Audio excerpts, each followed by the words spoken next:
اهم وجهاتها الدستور المنتظر. بالتالي انه الفقره الثالثه من النظام المؤقت والشروط في الفصل 22، الفقره الثالثه تنص على انه سيسن المجلس الوطني لتاسيس ايضا قانون ينظم القضاء ويقدم تصليح المنظومه القضائيه.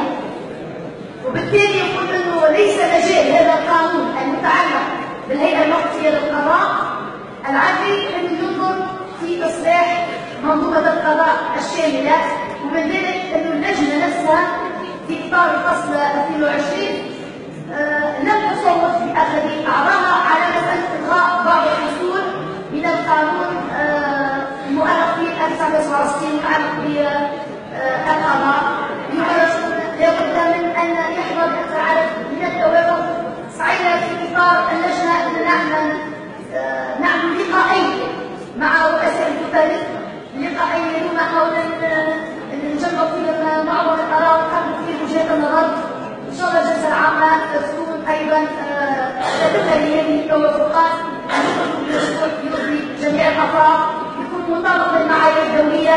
نعمل انه المعايير الدوليه بتطبعها هل هي بترتيب مطلقه ام ترتيب مطلقه؟ استقلاليه القضاء، مساله القضاء هل هو سلطه ام دفاع؟ نحسب هذه المساله حتى يكون اختيار مبني فعلا على قواعد علميه ومعايير دوليه دقيقه. شكرا في حال فإن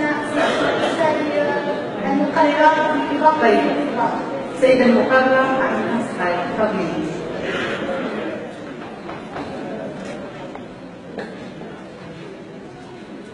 بسم الله الرحمن الرحيم. صافي بعد المداخله بتاع السيد الرئيس اللي يعني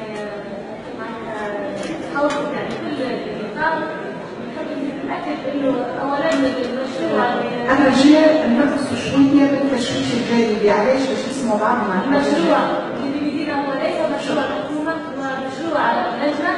ووقتنا معناتها في المشروع السابق اختصرنا يعني بعد اختصرنا الفصول واختصرنا النقاط فيه وناقشنا فيه فصلا باش خرجنا فيها